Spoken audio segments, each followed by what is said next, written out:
like post biang ha Riboy district nang po. Kublay yepi ki subscribers barkum juru ya baro kat ki bayu ibat page ya ka video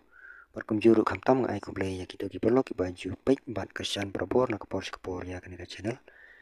te ngas ngoban kenturu ya ki perlo ki barang thamai ladapis ngoya ha persotanat ya ki video ki ba nga upload ha ka channel pila ban like share barkum juru pila ban subscribe kanang ba kat banganang penmi video kinang la ban one point ya ki notification ha ki mobile ki jongpi te mantah ka video ngawara sipi ya ki kam ke belai te mangan pule ya ka notification ka Government of Meghalaya Office of Subdivisional School Education Officer Riboy District Nongpo ka 8 Mei ya ka advertisement ha ka nyau tarik banai Januari arah cara punreu dengan pule ya ka advertisement application duly fill in standard form along with complete biodata are hereby invited from the candidates who are the citizens of India for filling up the following posts in the office of the undersigned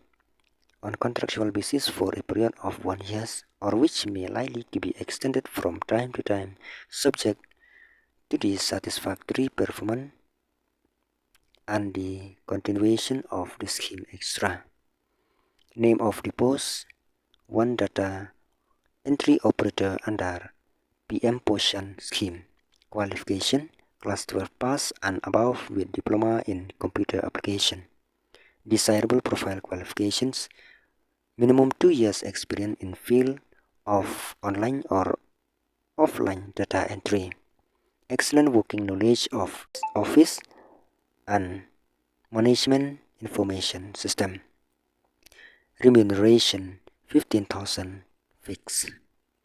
Application who do not possess the above criteria need not apply. The last date for submission of application in on 23rd January 2026 during office hours. Age limit 18 to 32 years as on 1st January 2026. Relaxation up to 5 years in case of scheduled caste or scheduled tribe. Te katkum kate ka advertisement kate ka office ka code application ya ki eligible but ki interest candidate ki ba dei ki nong jong kari India but ki balong eligible ban apply ya kate ka post kalong jong ka data entry operator under PM Poshan scheme ka kerdan pule ki daban pendep ya ka class 12 pass par ki daban don ru ya ka diploma ka computer application but ki kham kwa ya ki candidate ki bala don ya ka experience ka ba arts nam ha ka ba but ka online offline data entry excellent working knowledge of MS Office Management Information System ka jing siu kan long khat san hajar signai te ki candidate ki bom don ya kita ki diploma ani kita ki experience don kam ban apply namar la tikna ba ka post ka kam prefer ya ki candidate ki ba don ya kita ki ba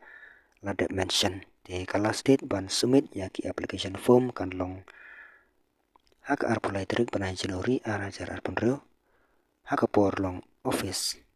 te ka age limit kan long khat pras nam hadu lai for ar but kan don ya ka age relaxation ka basan nam ya ki schedule caste lane ki schedule tribe te gitu ki candidate ki ba long eligible ban kin sa like ban apply no ya ka post kenang ba kan nom lapkut kapor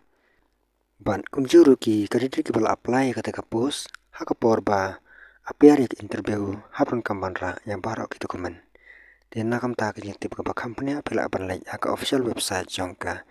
DSC Riboy District te tangkum ta perlok ngen se kandu aka wai pat ka video kublai shipun